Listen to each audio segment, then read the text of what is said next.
चल स्टार्ट करें। सभी किसी भी एक ध्यानात्मक आसन में बैठ जाइए। कमर गर्दन एक सीट में, दोनों हाथ गोद में। धीरे से आंखें बंद। पूरे शरीर को ढीला छोड़ दीजिए, कहीं तनाव ना हो।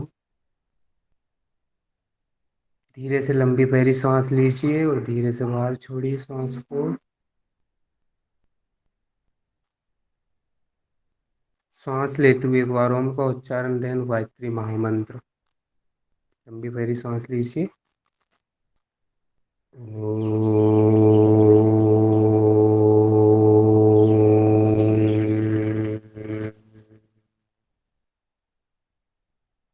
ॐ भूर्भुवः स्वः तत्सवितुर्वरेण्यं भर्गो देवस्य धीमहि धियो यो नः प्रचोदयात्।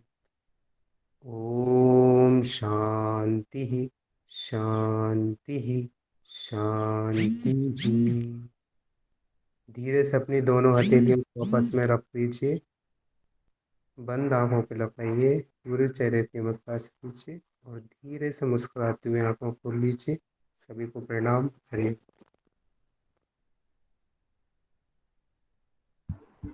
धन्यवाद।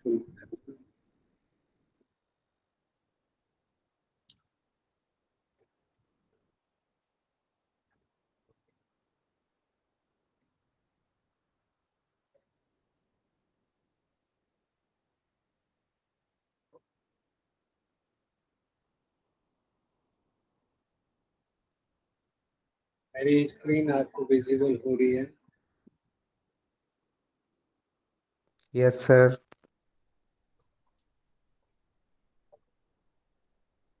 रिसर्च एप्टीट्यूड में हम अभी तक तो मुख्य रूप से टाइप्स ऑफ रिसर्च पे चल रहे हैं और टाइप्स ऑफ रिसर्च में लास्ट हमने जो देखा, हम फंडामेंटल रिसर्च, अप्लाइड रिसर्च आदि पढ़ चुके हैं। उसके साथ साथ जो on the basis of objectives के आधार पे जो हम ये रिसर्च, डिस्क्रिप्टिव रिसर्च जो पढ़ रहे थे,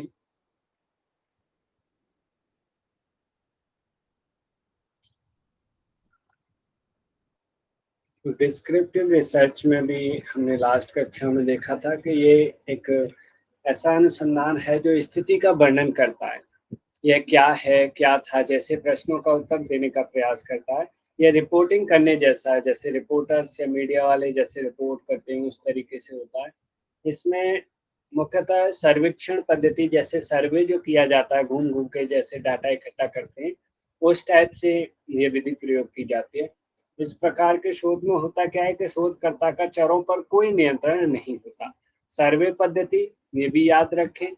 और चरों पे no control on the variables, उस पे कोई नियंत्रण नहीं होता। क्यों नहीं होता? क्योंकि मोस्टली घटना सारी हो चुकी होती है, उसमें कोई हेर फेर नहीं कर सकता, कोई बदलाव नहीं कर सकता, मैनिपुलेशन भी नहीं होता इसी वजह से, क्योंकि इसमें जांच परिस्थितियों या वातावरण में बदलाव किए बिना ही एकत्रित की करनी होती है, कुछ आप चेंज नहीं कर सकते। और इस अनुसंधान में सर्वे एंड एक्सप्लेनेशन के साथ साथ तथ्यों की खोज भी सम्मिलित है। ठीक है। अब इसी के अंतर्गत तीन टाइप के हमने एक्सपोस्ट फैक्टर रिसर्च देखी थी, हिस्टोरिकल रिसर्च और एनालिटिकल रिसर्च। अब मुख्य रूप से जो चर्चा करी थी, एक्सपोस्ट फैक्टर रिसर्च को देखा था हमने कि जिसे घटनोत्तर, जैसा कि इसके नाम से इंडिकेट हो रहा है, घटना के उत्तर, यानी कोई घटना, कोई इंसिडेंट हो चुका है उसके बाद की रिसर्च करना, या उसके बाद की घटना या उसके कारणों आदि को जानना, जो भी है ये, मतलब घटना इसमें पहले हो चुकी है, उसके बाद वो कुछ हम करने जा रहे हैं। तो ये अनुसंधान किसी घटना के संदर्भ में आयोजित किया जाता है, ये निश्चित है, जैसा कि घटनोत्तर है। यह अनुसंधान होता क्या, मोस्टली सोशल साइंस और बिजनेस ऑर्गेनाइजेशंस के फील्ड में किया जाता है, ये भी आपने याद रखना है। उसके साथ साथ मूल रूप से घटना के स्वतंत्र चर से संबंधित है। इसमें कार्य हो चुका है, सिर्फ उसके प्रभाव को देखा जाता है। यानी कि क्या कॉज एंड इफेक्ट, जो कार्य हो चुका था उसका क्या प्रभाव रहा, वो देखा जा रहा है। और इसमें रिसर्च में चरों यानी वेरिएबल्स का किसी भी प्रकार का हेर फेर यानी मैनिपुलेशन, कुछ भी बदलाव नहीं किया जा सकता, क्योंकि पहले कार्य हो चुका होता है। नेक्स्ट में हमने देखा था कि इसमें केवल यह बताया जाता है, अभी इसी में चल रहा है, कि क्या हो चुका है और क्या होने जा रहा है, सिर्फ उसी के बारे में बताएगा। जब किसी घटना अथवा समस्या के हो चुकने के बाद उस घटना या समस्या से संबंधित तथ्यों के संबंधों का ज्ञान प्राप्त करने हेतु अनुसंधान कार्य किया जाता है, तो उसे एक्स पोस्ट फैक्टो रिसर्च कहते हैं।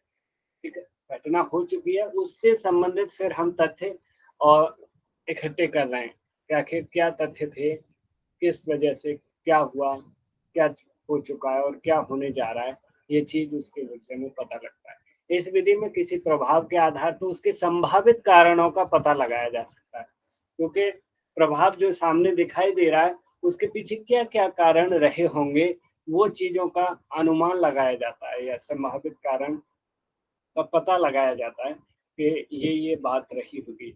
उसके साथ साथ हमने हिस्टोरिकल रिसर्च देखी, और हिस्टोरिकल रिसर्च जो है वो मुख्यतः ऐतिहासिक तत्वों से जुड़ा हुआ है। हमारे जितने भी ऐतिहासिक कहानियां आदि और जितने भी राजा महाराजा, जितने मुगल काल और अन्य अन्य काल, आधुनिक काल और मध्यकाल, प्राचीन काल आदि, जितनी जो घटनाएं उन कालों में घटित हुई, उन घटनाओं के आधार पे आज जो वर्तमान में हमारे सामने जो समस्याएं फेस हो रही हैं या ऐसी जो समस्या आ रही हैं, उनसे सीखकर आज की समस्या को कैसे सॉल्व किया जा सकता है, क्या समाधान उसका हो सकता है, आदि हम इस रिसर्च में देखते हैं। ऐसे अनुसंधान जिनके द्वारा प्राचीन ऐतिहासिक घटनाओं का अध्ययन विश्लेषण करते हुए वर्तमान में नए सिद्धांत, न्यू फैक्ट्स एंड थ्योरीज का प्रतिपादन किया जाता है।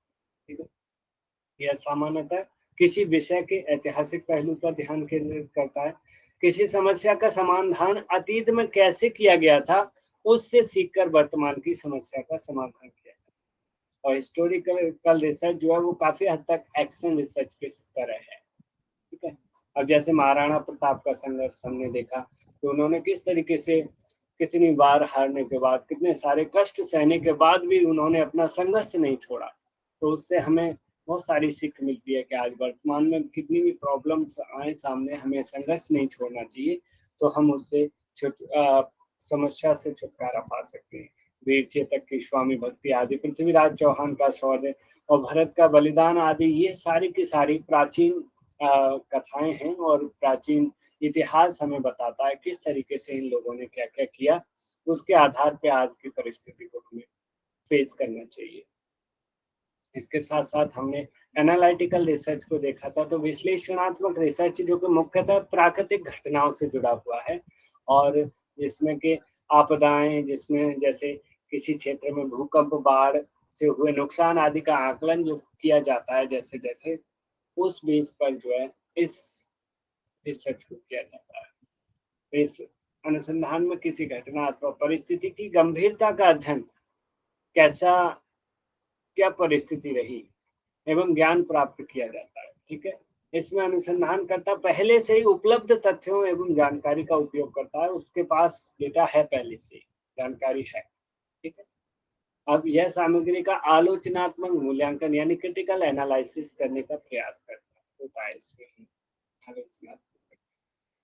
इसके बाद हमने मुख्यतः कोरिलेशन रिसर्च, सहसंबंधात्मक रिसर्च को भी पढ़ लिया था। इसका मतलब है सहसंबंध, एक चर का दूसरे चर से क्या रिलेशन है। तो शोध की वह विधि जिसमें अनुसंधान करता दो या दो से अधिक चरों के मध्य संबंध स्थापित करने हेतु आंकड़ों का संग्रह करता है। क्या रिलेशन है इसके, क्या रिलेशन है डायबिटीज और मंडूकासन के बीच में, क्या रिलेशन है धनुरासन और ओबेसिटी के बीच में। ठीक है, संग्रह करता है, सह संबंधात्मक अनुसंधान कहलाता है। इसमें होता क्या है, इसमें स्वतंत्र एवं आश्रित चरों के मध्य संबंध जानने का प्रयास किया जाता है। इन दोनों स्वतंत्र और आश्रित जो दो चर रहते हैं, उनमें क्या रिलेशन है, ये जानने की कोशिश की जाती है। जैसे कि कपालभाति और उच्च रक्तचाप, तो यहाँ कपालभाति क्योंकि स्वतंत्र चर और उच्च रक्तचाप आश्रित चर, तो इसका इफेक्ट इस पे देखा जाएगा। तो कपालभाति की जाएगी और कपालभाति और उच्च रक्तचाप का दोनों में क्या रिलेशन होगा? यदि कपालभाति के स्टॉक्स ज्यादा किए जाएं तो उच्च रक्तचाप क्या होगा? बढ़ेगा। बढ़ेगा। तो यानी ये बढ़ाया जा रहा है, ये बढ़ रहा है कपालभाति, यानी ये चर बढ़ाया जा रहा है, तो स्वाभाविक है दूसरे चर भी बढ़ रहा है, उसका भी रिजल्ट बढ़ रहा है, उसके भी परिणाम में बदलाव आ रहा है, वृद्धि हो रही है। तो इसे ऐसे को पॉजिटिव कोरिलेशन कहते हैं। तो उसके साथ साथ अनुलोम विलोम और उच्च रक्तचाप के बीच में जो रिलेशन देखा जाए, तो इनके बीच क्या रिलेशन है? यदि अनुलोम विलोम जितना ज्यादा किया जाएगा उतना ही उच्च रक्तचाप क्या होगा? घटेगा। घटेगा। तो यानी एक चीज बढ़ रही है, एक का एरो ऊपर की तरफ जा रहा है तो दूसरे का एरो नीचे की तरफ आ रहा है, यानी कि इसे नेगेटिव कोरिलेशन कहेंगे। ठीक है। अध्ययन और परिणाम देखें हम मुख्य रूप से अध्ययन और परिणाम में क्या, अध्ययन जो जितना अच्छी स्टडी करेगा, मेहनत करेगा, वो उसका परिणाम, उसका रिजल्ट कैसा होगा? अच्छा होगा। उतने ही उसके बढ़ेगा। मार्क्स अच्छे आएंगे, उतना ही परिणाम, उसका रिजल्ट जो है अच्छा आएगा। तो इसको पॉजिटिव कोरिलेशन कहेंगे। ठीक है, यहाँ तक हम पढ़ चुके हैं। अब इसके बाद हम थोड़ा सा, हमने जो देखा था कि इसके भी कुछ मेथड्स होते हैं, कोरिलेशन के भी मेथड्स होते हैं, जो कितने टाइप का कोरिलेशन रहता है, तो वो थोड़ा देख लेते हैं।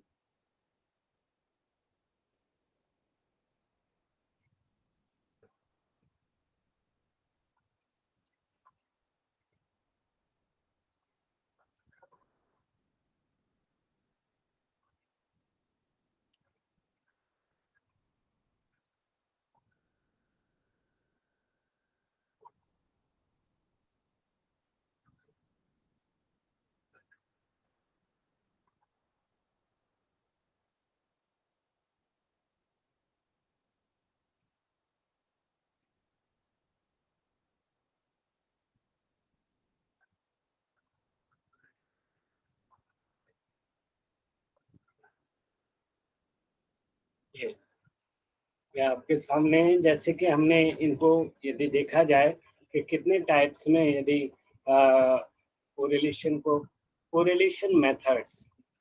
मेथड्स का को देखने के लिए टाइप्स इसके बताए गए हैं।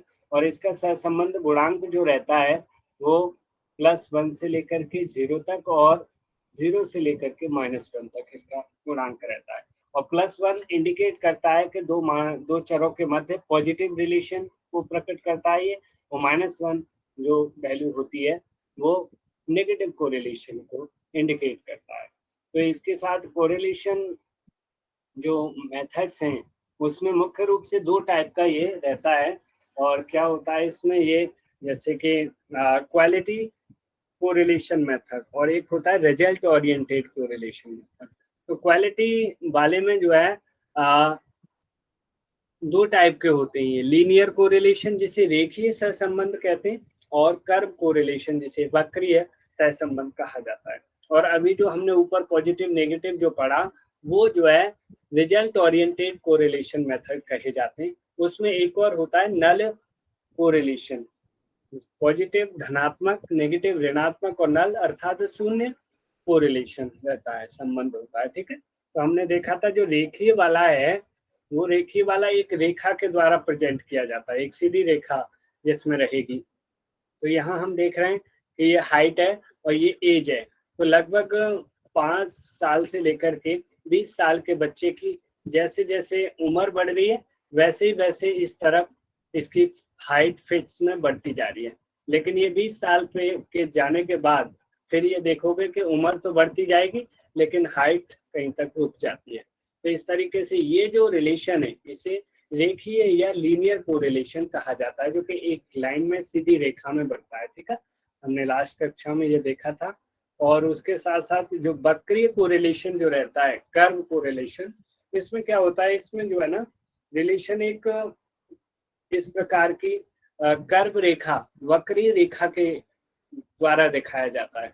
जैसे कि ये वर्षा यदि हम देखें पूरे साल का इंडेक्स वर्षा का और उसके महीनों में, तो जनवरी में जैसा कि ये यहाँ से लगाया जाए तो अपने लो लेवल पे है, तो फरवरी में थोड़ा सी उठी, मार्च में ठीक ठाक बढ़ी, यहाँ देखो यहाँ आया कर्व, फिर जो है अप्रैल मई में इसका डाउन हो गया और फिर धीमे धीमे जून में भी डाउन रहा और फिर इधर से जुलाई की तरफ से चढ़ना शुरू किया इसने और लगभग सितंबर पे जाके अपनी पीक पे पहुंच गई। तो यानी ये एक सीधी रेखा में नहीं बढ़ रही कि जैसे जैसे महीने आगे बढ़ रहे हैं वैसे ही वर्षा की मात्रा बढ़े, ऐसा नहीं हो रहा है। इसमें क्या हो रहा है, किसी महीने में घटा, फिर किसी महीने में बढ़ी, फिर किसी महीने में और बढ़ी, किसी में टॉप हो गई। इस तरीके से ऐसे कोरिलेशन को कौन सा कोरिलेशन बोलते हैं? कर्व। वक्रीय सहसंबंध। समझ में आ रहा है ना आप लोगों को? Yes sir. हाँ, जल्दी तो नहीं हो रहा, बता देना समझ में आए। अब जो दूसरा रिजल्ट ओरिएंटेड वाले में था पॉजिटिव कोरिलेशन, नेगेटिव कोरिलेशन और नल कोरिलेशन, तो उसमें हमने देखा था तो पॉजिटिव जो रहता है उसमें भी क्या है कि इसमें भी वही है, सीधी रेखा से इंडिकेट किया जाता है इसको। लेकिन होता क्या है कि जब एक चर बढ़ता है तो दूसरा भी चर बढ़ता है इसमें। जैसे कपालभाति, पहले कोई 30 मिनट कर रहा था, सपोज डैट माना जा रहा है उसका, ठीक है, ये ऐसी कोई रिसर्च नहीं हुई है, ये ध्यान रखना। 30 मिनट जो कर रहा था वो तो होता क्या था कि 120 था उसका ये बीपी उस समय, और जो वो 50 मिनट करने लग गया, जिसको ऑलरेडी हाई बीपी की समस्या थी, नॉर्मल व्यक्ति के लिए ये अप्लाई नहीं होगा। आपने ये देखना है जिसको ऑलरेडी हाइपरटेंशन है। अब बोले कि जो जिसको बीपी की समस्या नहीं है वो साहब कितनी भी कर लिया उसने, हालांकि ये रिसर्च नहीं है, ये हम समझने के लिए, इसका रिलेशन चेक करने के लिए ये एग्जाम्पल रखा गया है, ठीक है। तो जैसे जैसे टाइमिंग बढ़ती जा रही है मिनट्स की, वैसे ही उसकी रीडिंग जो है बढ़ती चली जा रही है बीपी की, ठीक है। तो इसके बीच में, दोनों के बीच में ये बढ़ रहा है तो ये भी बढ़ रहा है, इस टाइप के को क्या कहते हैं, पॉजिटिव कोरिलेशन कहा जाता है। अब दूसरे जो नेगेटिव में होता है कि उसमें एक चर बढ़ रहा होता है तो दूसरा चर घटता है। जैसे कि अनुलोम विलोम और हाई बीपी को देखा जाए तो अनुलोम विलोम देखिए यहाँ पे 160 था, ठीक है, वो हाई बीपी किसी की रीडिंग 160 थी, तब वो 5 मिनट इसने अनुलोम विलोम किया उस समय थी। जैसे ही उसने टाइमिंग बढ़ाई 10 मिनट अनुलोम विलोम की और ये नीचे घट के 140 आ गया बीपी। इसी तरीके से 15 मिनट किया तो ये नीचे घट के फिर 120 ये आ गया 120। इस तरीके से होता क्या है कि इसमें नेगेटिव कोरिलेशन है, एक चीज बढ़ रही थी ये बढ़ाई जा रही है तो ये घटती आ रही है, ठीक है। तो इस टाइप के रिलेशन को क्या कहते हैं, नेगेटिव कोरिलेशन। Negative correlation. बिल्कुल। और नल कोरिलेशन जो होता है, नल कोरिलेशन से मतलब है उसका उस चीज से कोई मतलब है ही नहीं। जैसे कि हम कह रहे हैं यहाँ पे कोई क्रिया रखते हैं, यहाँ पे तो हाइट दिखाई गई है और एज देखो, एज कितनी एज से शुरू किया गया है, 25 ईयर से। तो क्या आप बताइए 25 साल की उम्र के बाद किसी की हाइट बढ़ती है? नहीं बढ़ती। No sir. रेयरली कोई होगा ऐसा जो कि किसी की बढ़े, नहीं तो 25-20 तक ही लगभग हाइट बढ़ती है मोस्टली, हार्डली बाय 25 तक किसी की हो जाए थोड़ी बहुत बढ़े, लेकिन 25 के बाद तो हाइट बढ़ने का कोई मतलब ही नहीं होता, उसकी एज बढ़ती चली जाएगी लेकिन हाइट जो थी वो वही रहेगी। तो इस टाइप से देखो, एज 25 हुई, 30 हुई, 40 हुई, 45 हुई, लेकिन हाइट उसकी 4 फीट थी तो वो 4 फीट पे ही है, उसको भी तो यहाँ से ऊपर बढ़ना चाहिए था ना, ऐसे फिर दूसरा एरो इंडिकेट होता। तो हम कह सकते हैं कि 25 साल की उम्र के बाद हाइट एंड एज का रिलेशन नल रिलेशन होता है, अर्थात इनके बीच में कोई सहसंबंध नहीं है। आप समझ पा रहे हो? Yes sir. एक आप इसी तरीके से ले सकते हो कि आपके पास कोई पेशेंट आया है जी के उसे वो स्टोन है, किडनी स्टोन है, और आप उसे कुछ उंगली शक्ति क्रिया करवा रहे हैं उसको, या फिर कुछ कौनी शक्ति क्रिया करा रहे हैं, तो आप बताइए कौनी शक्ति क्रिया का उस स्टोन से या फिर उस किडनी से कुछ रिलेशन है क्या? आपकी कौनी शक्ति क्रिया कराने से क्या उस पर कुछ फर्क पड़ेगा? नहीं पड़ेगा। नहीं पड़ेगा ना, तो ऐसे रिलेशन को क्या बोलते हैं? नल Null. कोरिलेशन। नल कोरिलेशन। बिल्कुल। तो हमने यहाँ तक देख लिया था, अब जो है इससे आगे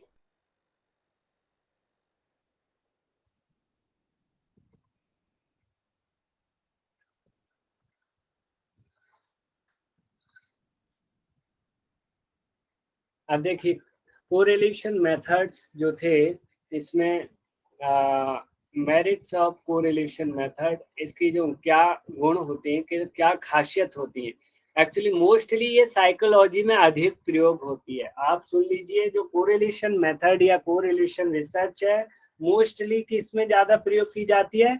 साइकोलॉजी में। क्योंकि उसमें क्या होता है, उसमें देखो ऐसे ही सहसंबंध, उसमें संबंधी ढूंढा जाता है, क्योंकि व्यक्ति वैसे तो कुछ दिखा नहीं सकता, लेकिन यही सोचा जाता है यार ये ऐसी एक्टिविटी कर रहा है, तो इसका इस चीज के साथ, इसको देख के ये भागता है, पानी को देख के डरता है, इसको देख के चिल्लाने लगता है, तो इसका इसके साथ क्या संबंध है। तो इस टाइप की रिसर्च जो करनी होती है या अध्ययन करने होते हैं, वो किसमें? साइकोलॉजी में, मनोविज्ञान में किए जाते हैं। ठीक है, यह विधि विस्तृत एवं व्यापक अध्ययन करने का गुण रखती है। ठीक है, कोरिलेशन मेथड में भविष्यवाणी की जा सकती है।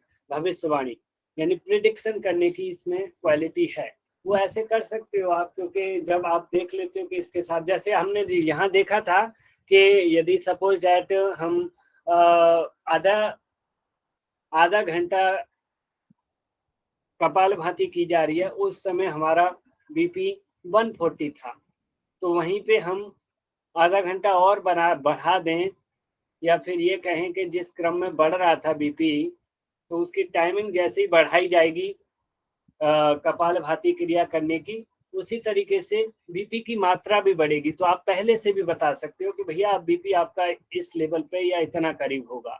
तो ये भविष्यवाणी भी इस रिसर्च के द्वारा की जा सकती है। ठीक है, साइकोलॉजी मनोविज्ञान में मुख्य रूप से ये कौन कौन सी प्रयोग होते हैं, विधियां?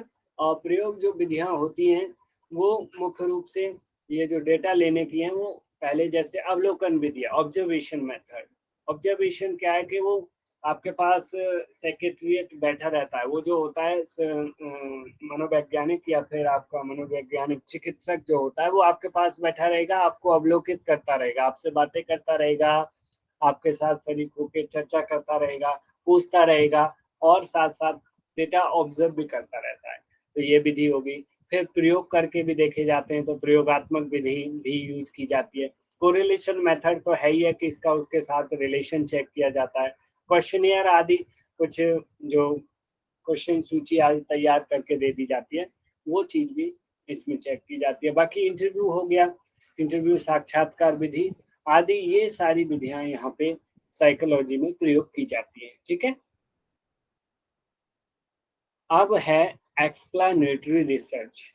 ये भी वही चल रहा है, on the basis of objective ही चल रहा है ये अभी। ठीक है, तो एक्सप्लेनेटरी रिसर्च अर्थात व्याख्यात्मक अनुसंधान, इसमें क्या होता है, इसका उद्देश्य क्यों हुआ, कैसे हुआ, इसके बारे में एक्सप्लेन या व्याख्या करना रहता है। ऐसा यानी कोई घटना घटित हुई, तो क्यों घटित हुई, कैसे घटित हुई, ये सारी चीजें व्याख्या से करना। आप सोचिए, एक्सप्लेनेशन कर रहे हैं हम जो है, कहते थे ना वहाँ पे क्वेश्चंस आते थे उसके बारे में, इस गैस के बारे में व्याख्या कीजिए, या कोई उनकी कहानी दे दी जाती थी कि रामधारी सिंह दिनकर की इस स्टोरी की, इस कहानी की व्याख्या कीजिए। तो डेटा है हमारे पास, और अब हम उन्हें उसके बारे में व्याख्या करना शुरू कर रहे हैं, क्यों हुआ, कैसे हुआ आदि प्रश्न इस टाइप के इसमें हो सकते हैं। जैसे स्ट्रेस एंड हार्ट अटैक का देखा जाए, तो सिंपल रिलेशन क्या होगा, स्ट्रेस बढ़ने से हार्ट अटैक के चांस बढ़ेंगे कि घटेंगे, क्या होगा? बढ़ेंगे। बढ़ेंगे। तो इन दोनों के बीच में कोरिलेशन रिसर्च किया जाएगा। सिंपल रिलेशन क्या होगा, कोरिलेशन रिसर्च। अगर यदि हम यहीं पे इसे ऐसे पूछें, वो कैसे हार्ट अटैक हुआ, यह जानना। अभी हम स्ट्रेस एंड हार्ट अटैक, यहाँ स्ट्रेस भी साथ में आया था, तब इन दोनों के बीच में रिलेशन चेक किया जा रहा था, इसलिए ये कोरिलेशन रिसर्च थी।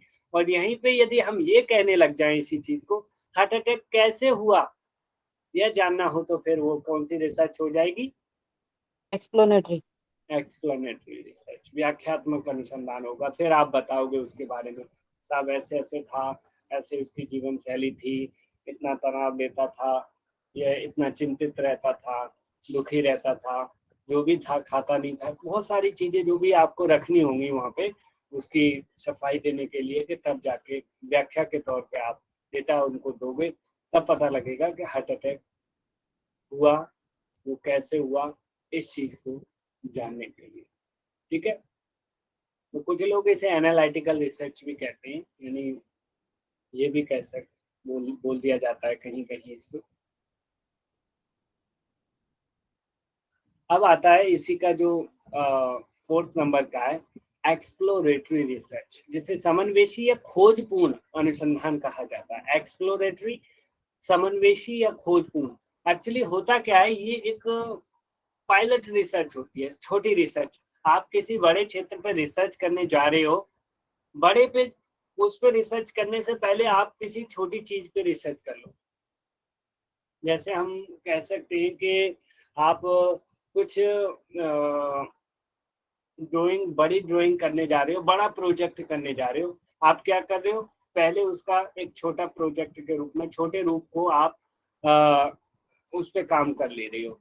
तो जब वो आपका सक्सेस हो जाता है, छोटा रूप, तब फिर आप उसे बड़े क्षेत्र पे करना चाहते हो। जैसे आप जानना चाहो कि किसी गांव की लोगों की मानसिकता क्या है, तो पूरे गांव की मानसिकता जानने से पहले आप तो कोशिश करिए कि एक मोहल्ले की, किसी एक स्ट्रीट की, एक गली की, या किसी एक मोहल्ले की मानसिकता चेक करिए। ठीक है, और इसमें क्या किया जाता है, ऐसे ही किया जाता है कि उसमें पूरे गांव की करने से पहले आप एक किसी गली या मोहल्ले का के ऊपर आप अध्ययन कर रहे हैं। जब आप पाते हैं कि वास्तविक आप जो अनुमान लगा रहे हैं या उनके बीच कुछ रिलेशन है, या कुछ ऐसा आप डेटा कलेक्ट कर पा रहे हैं, तब फिर पूरे गांव पे कर लेते हैं उसी को। समझ पा रहे हो आप इस चीज को जो मैं कहना चाहता हूँ? जी सर। एक्चुअली होता क्या है, यह आमतौर पर एक रिसर्च के प्रारंभ में किया जाता है। ये क्वेश्चन बन सकता है कि रिसर्च के प्रारंभ में की जाने वाली रिसर्च या की जाने वाला अध्ययन कौन सा होता है, तो आप बोलेंगे एक्सप्लोरेटरी रिसर्च। ठीक है, खोजपूर्ण अनुसंधान।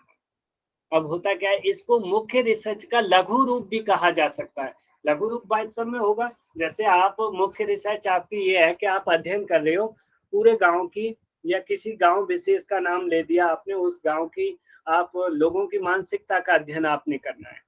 तो पूरे गांव का करने से पहले आप एक मोहल्ले का कर रहे हो, तो उसका ये लघु रूप ही तो हुआ है पूरी रिसर्च का। जब आप उस पे कर लोगे, तब फिर आप जो है पूरे गांव का करोगे।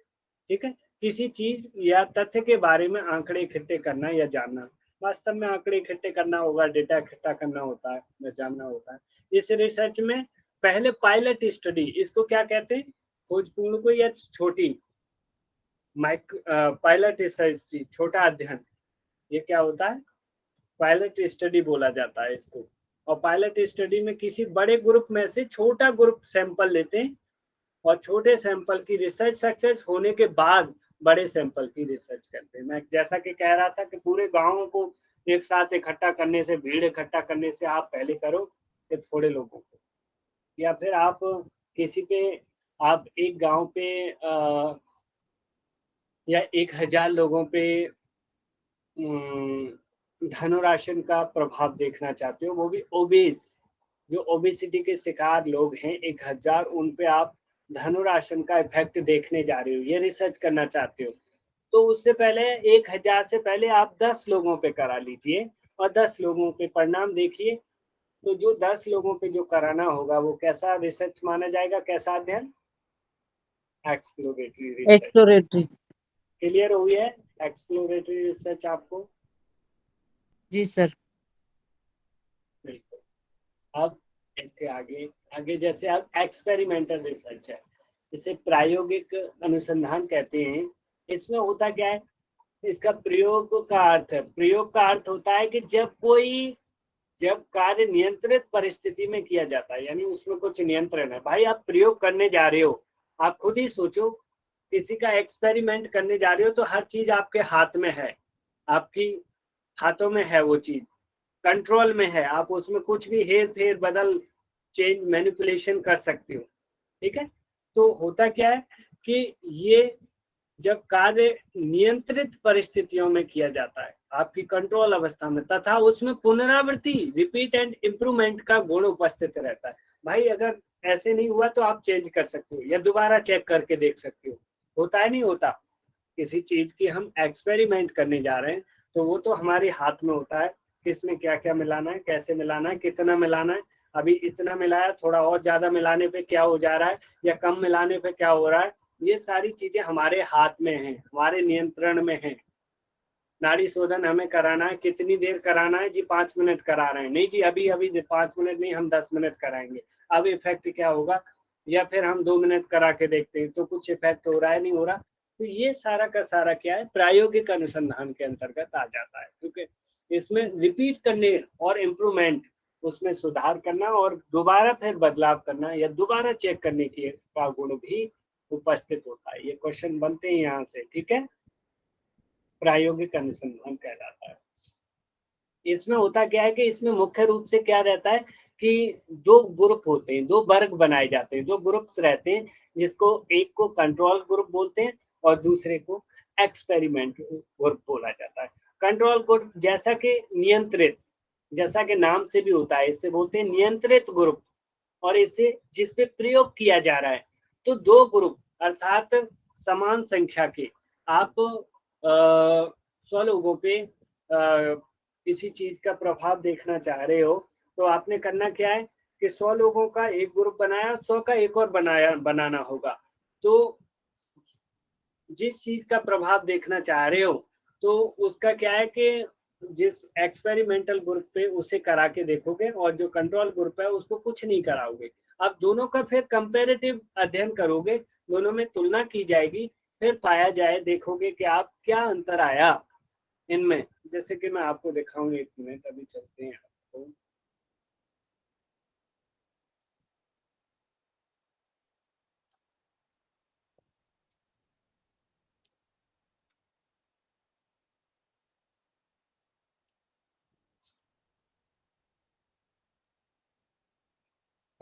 ये देखिए, अभी ये आपको फोटो दिख रहा है, इसमें हो क्या रहा है, इसमें हो रहा है कि experiment will student test score be affected by the distracting sound in the testing environment. ठीक है, अब ये लोग टेस्ट देने जा रहे हैं। अब टेस्ट दिया जा रहा है तो हमें देखना है कि जो बाहर ऐसा हल्लापूर्ण एनवायरनमेंट है तो उसका क्या इफेक्ट पड़ेगा बच्चों के टेस्ट स्कोर पर। ठीक है, तो हमने उसमें 2 ग्रुप लिए हैं और 2 ग्रुप में क्या है, एक ग्रुप को ऐसी जगह एग्जाम दिलवाया कि जहां पूरी तरह शांत वातावरण है, जिसको मतलब कुछ चेंज नहीं किया है, इसको अच्छी जगह शांत वातावरण वाली जगह रखा गया है। और एक जगह उतनी ही संख्या के लोगों को एक दूसरी जगह जहाँ पे बाहरी साउंड बहुत है, बहुत हल्ला, जैसे देखो यहाँ बैंड बजते दिखाई दे रहे हैं ना, और ये एग्जाम दे रहे हैं बच्चे, इधर देखो ये एग्जाम दे रहे हैं, यहाँ कोई ऐसी बाहरी साउंड या कोई नॉइज ऐसा नहीं है जिससे कि इनकी एकाग्रता को भंग करे। लेकिन यहाँ पे कहीं ना कहीं हम इस म्यूजिक का या इस बाहरी साउंड का, इसका इफेक्ट इनके स्कोर पे, टेस्ट स्कोर पे देख रहे हैं। तो ये किस टाइप की रिसर्च है? एक्सपेरिमेंटल। एक्सपेरिमेंटल रिसर्च होगी, क्योंकि अब हमें खुद पता लग जाएगा। 2 समूह हमने बनाए ऐसे, जिसमें एक समूह को, एक और दूसरा एग्जांपल लेते हैं, देखिए इससे और क्लियर होगा। ये वाला एक्चुअली हमें करना क्या है, effect of bio fertilizer, bio fertilizer का इफेक्ट देखा जा रहा है एक्स ऑन प्लांट ग्रोथ। जो प्लांट की ग्रोथ पे बायो फर्टिलाइजर का क्या इफेक्ट पड़ता है। तो हमने क्या किया, 2 ग्रुप बनाए, 2 ग्रुप के लिए 2 पौधे लिए। एक कंट्रोल ग्रुप वाला पौधा है जिसमें हमने कोई फर्टिलाइजर इस पौधे को नहीं दिया, ठीक है, कोई खाद पानी आदि हम इसको नहीं दे रहे हैं। और एक एक्सपेरिमेंटल ग्रुप है, उसमें भी एक पौधा लिया है हमने, और हम उसको निरंतर एक टाइमिंग के हिसाब से क्या कर रहे हैं कि उसको फर्टिलाइजर दे रहे हैं, पानी खाद आदि दे रहे हैं। तो इसकी ग्रोथ स्वाभाविक है, इसकी ग्रोथ से अच्छी होती चली जा रही है और ये ग्रो अच्छा कर रहा है। तो ये तो उसका परिणाम रहा। कुल मिलाकर के इसी तरीके से ग्रुप्स बनाए जाते हैं। उसमें मुझे आपको ग्रुप समझाना है और यहाँ से मुझे लगता है आपको ग्रुप समझ में आ गए होंगे, ठीक है। एक्सपेरिमेंटल ग्रुप और ये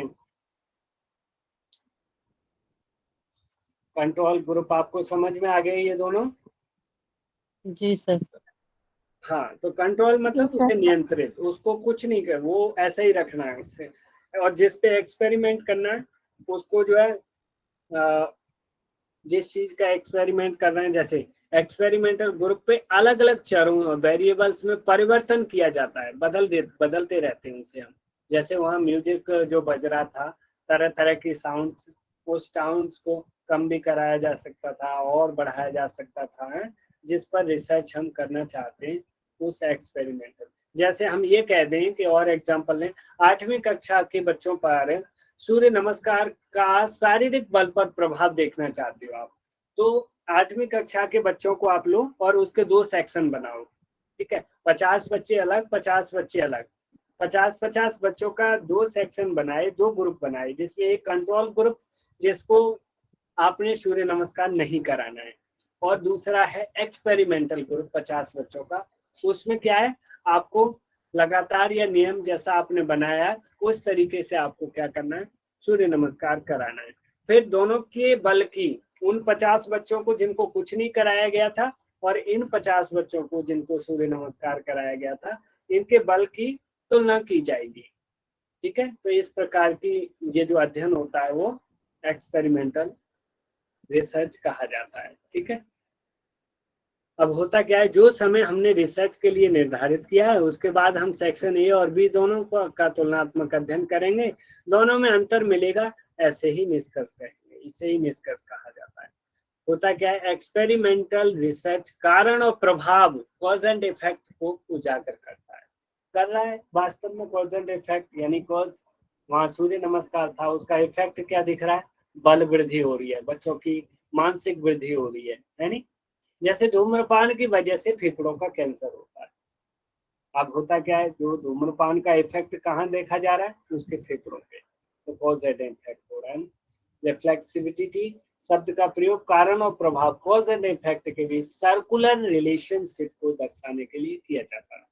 अब जैसे हम कहें कि गरीबी का मुख्य कारण बेरोजगारी है तथा बेरोजगारी का मुख्य कारण क्या है, गरीबी, तो ये एक दूसरे का कॉज एंड इफेक्ट है, ठीक है।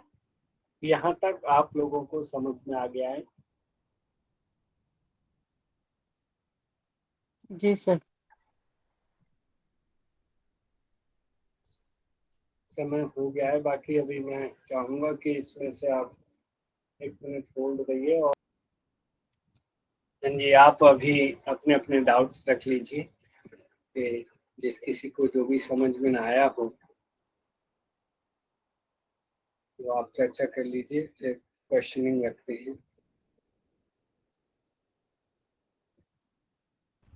सर डिस्क्रिप्टिव रिसर्च में आपने बताया था ना, जैसे एग्जाम्पल दिया था कि उत्तराखंड में बादल फटा है, उस घटना का हम ये कर रहे हैं, मतलब खोज करने जा रहे हैं, सर्वे एक्सप्लेनेशन ये सब करके हम डाटा ढूंढते हैं।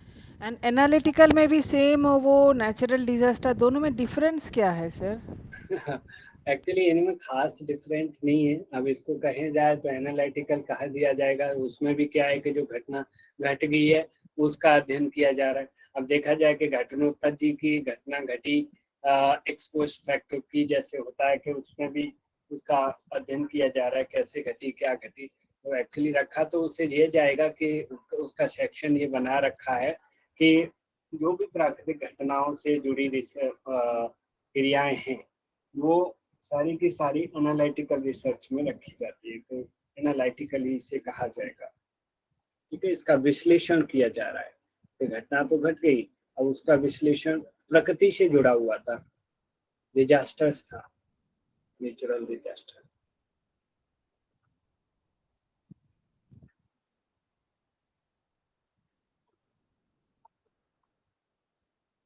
और बताइए, किसी को कुछ जानना हो तो ठीक है, नहीं तो क्वेश्चनिंग करें। मैसेज करिए, सभी क्वेश्चनिंग के लिए तैयार हैं। थोड़ी लंबी क्वेश्चनिंग आज रख लेते हैं। चलिए, सभी लोग टाइप करते किया करना, सभी को पार्टिसिपेट करना है, और जिसको माइक खोल के बोला जाएगा तुरंत माइक खोल के जवाब देंगे। सभी लोग नेम ऑफ द टाइप करिए, research on the basis of outcome, outcome के आधार पे रिसर्च के नाम टाइप करिए।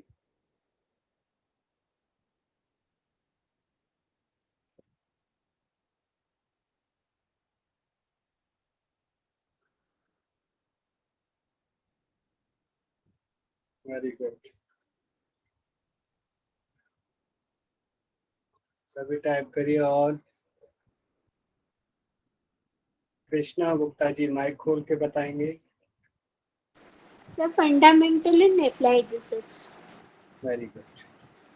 Now on the basis of objective, so type the name of the research on the basis of objective.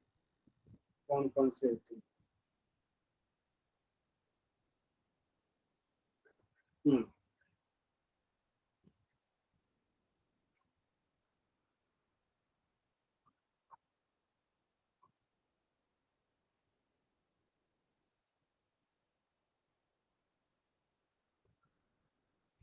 Very good.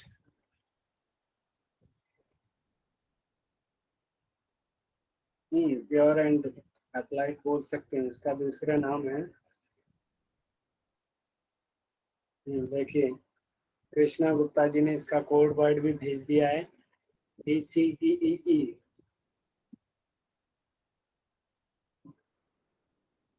अभी next question है कि किस research में मूलभूत नियम एवं सिद्धांत स्थापित किए जाते हैं? कौन सी रिसर्च में मूलभूत सिद्धांत बनाए जाते हैं?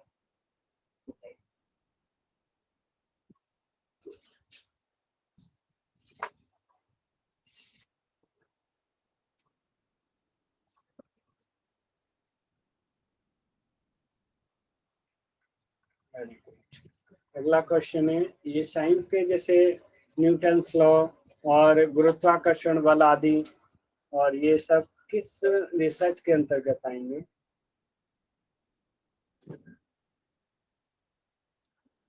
Very good.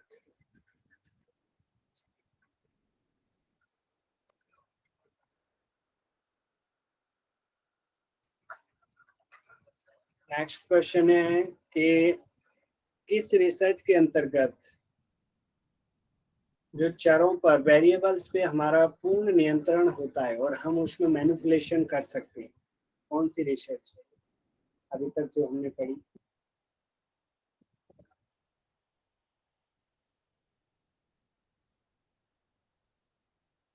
शिखा बारसकर जी, बताइए माइक खोल के, नाम बताइए उसका।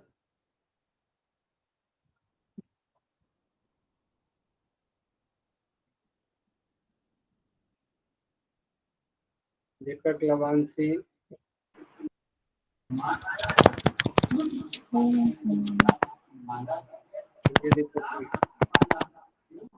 प्रायोगिक में, प्रायोगिक एक्सपेरिमेंटल। Experimental, very good. और वो कौन सा ग्रुप होता है जिसे समान परिस्थितियों में रखा जाता है, उसमें कोई चेंज नहीं किया जाता? जैसे हम दो ग्रुप बनाते हैं एक्सपेरिमेंटल ग्रुप में, उसमें स्टडी में। वेरी गुड, सभी अच्छे टाइप कर रहे हैं।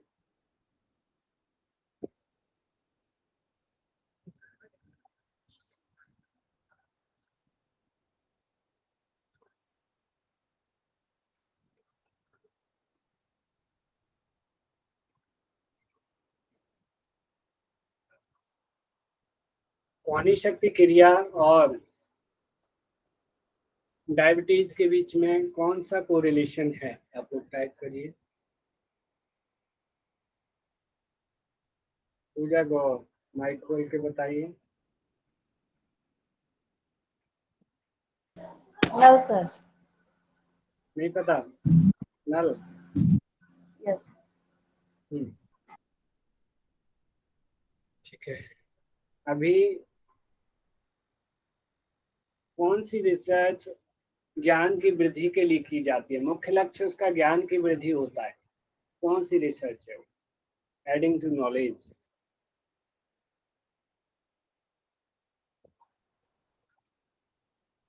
बहुत बढ़िया।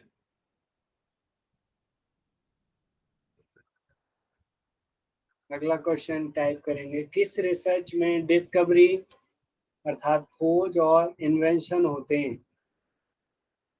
सुब्रा पटेल जी, माइक खोल के बताइए। Fundamental sir. क्या फंडामेंटल? फंडामेंटल। हाँ।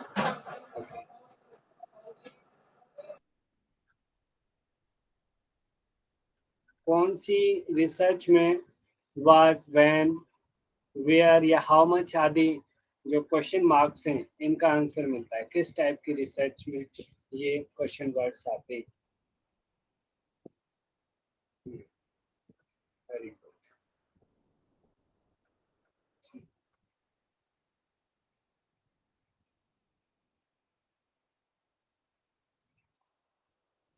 बहुत बढ़िया। अभी नेक्स्ट क्वेश्चन, कौन सी रिसर्च रिपोर्टिंग करने जैसा है, जैसे मीडिया वाले रिपोर्टिंग करते हैं उस तरीके से रिपोर्टिंग करने जैसा है, कौन सी? सिताला दास जी, माइक खोल के बताइए।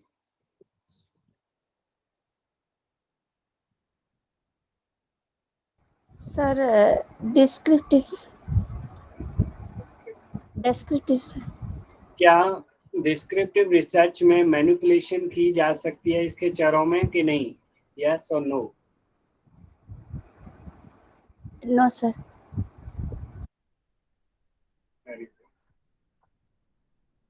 डिस्क्रिप्टिव रिसर्च के भी कुछ और टाइप्स हैं, उन टाइप्स के नेम टाइप करिए, बताइए।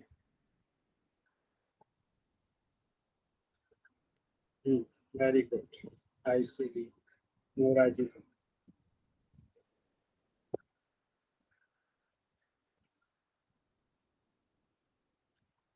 किस रिसर्च को मेनली सोशल साइंस और बिजनेस ऑर्गेनाइजेशन में किया जाता है, कौन सी वाली रिसर्च को ज्यादातर इन फील्ड्स में किया जाता है?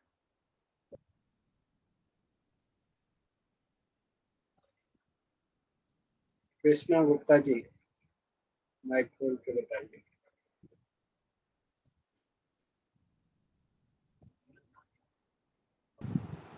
जी sir, applied research sir, expose factor.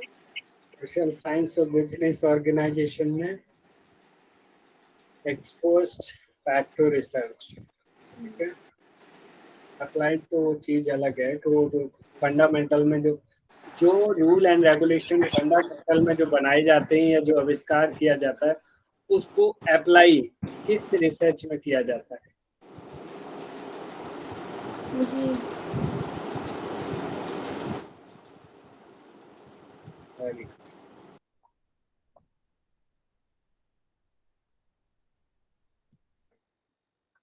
बहुत अच्छी। कौन सी रिसर्च है जो अतीत के अध्ययन पे आधारित है?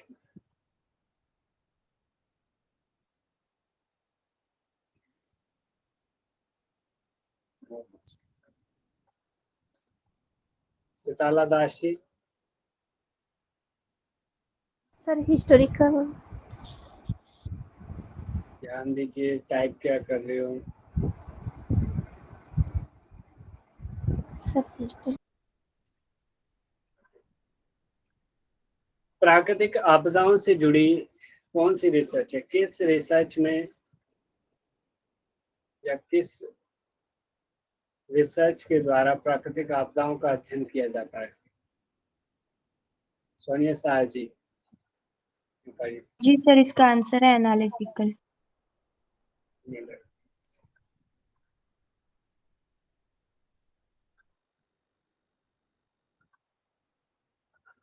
यदि भूस्खलन का अध्ययन किया जाए, भूस्खलन समझ रहे हो आप, पहाड़ खिसक गया, इसका अध्ययन करना है, इस पे रिसर्च करनी है, कौन सी रिसर्च के अंतर्गत किया जाएगा, इसे कौन सी रिसर्च कहा जाएगा? नूरा मैम बताइए, नूरा निशा। एनालिटिकल। Very good.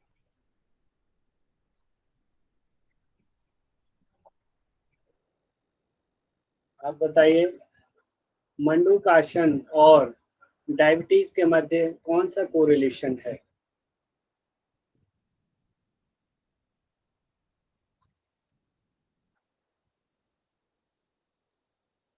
बताइए।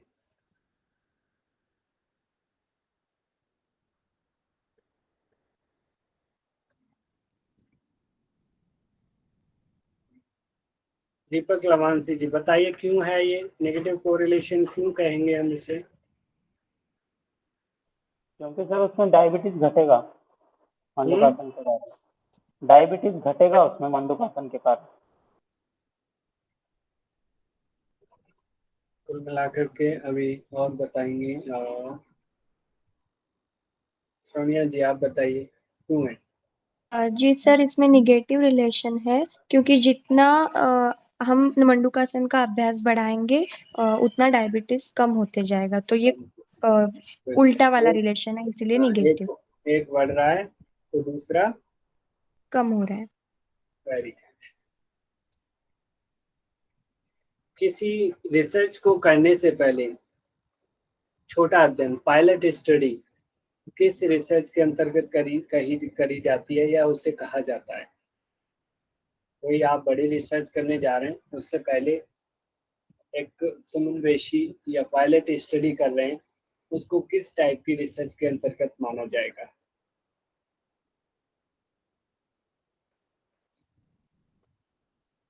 Very good. सभी लोग आंसर करते नहीं, कम लोग करते हैं, कुछ लोग सोचते रहते हैं, देखते रहते हैं।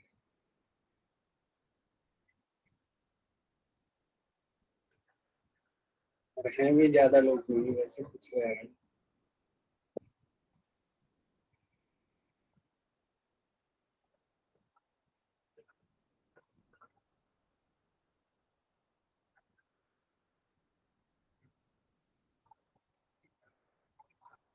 मेनली कॉज एंड इफेक्ट किस रिसर्च में देखा जाता है ज्यादा?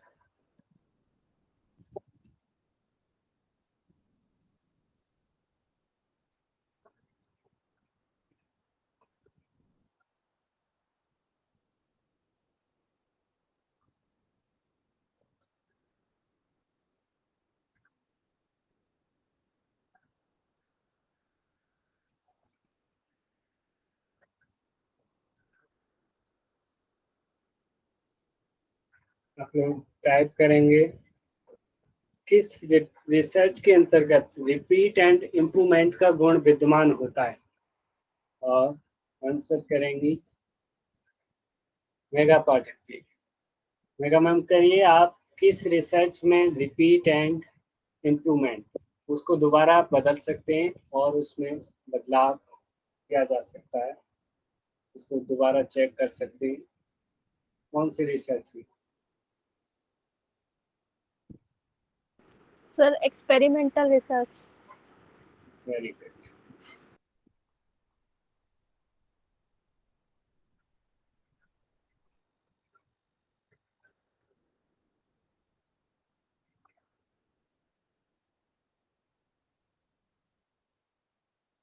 जो एक्सप्लेनेटरी रिसर्च है, मेनली कुछ लोग उसे और किस रिसर्च नाम से जानते हैं? कुछ लोग कहते हैं उनसे कुछ दूसरा नाम भी देते हैं। हाँ वेरी गुड, सभी लोग अच्छा टाइप कर रहे हैं। Analytical research. अभी आप लोग टाइप करिए कि जो फंडामेंटल रिसर्च है उसके और क्या क्या नाम है, किस किस नाम से उसे और जाना जाता है।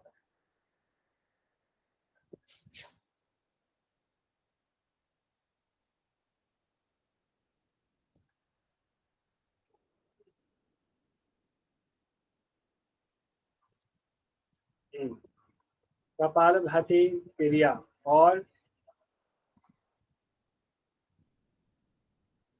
हाई बीपी, इन दोनों के बीच में कैसा कोरिलेशन है?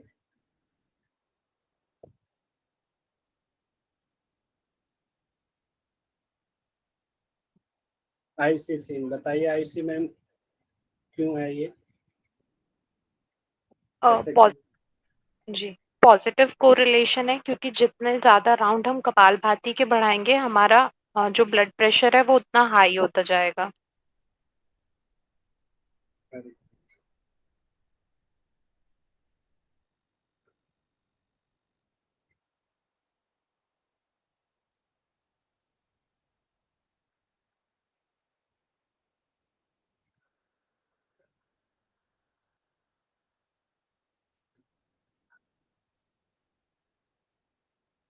पवन विद्यार्थी जी बहुत जल्दी आ गए जी, पवन जी। जी मैं गाड़ी पर था, मैंने इसीलिए नहीं आ पाया, क्लास में लेट हो रहा था। फिर आयुर्वेद की क्लास हम सोचे अटेंड कर लूंगा। सर्वेक्षण पद्धति मुख्यतः किस रिसर्च में प्रयोग की जाती है? जैसे सर्वे किया जा रहा है, सर्वे डाटा सर्वे के द्वारा ओनली कलेक्ट किया जाता है। चलिए ठीक है, धन्यवाद। आप सभी लोग बने रहिए अगली कक्षा के लिए थैंक यू आयुर्वेदा सर। के लिए। Thank you. आप लोग थैंक स्वस्थ यू रहें, सर। अच्छे रहें और सभी JRF हासिल करें, ऐसी शुभकामनाएं।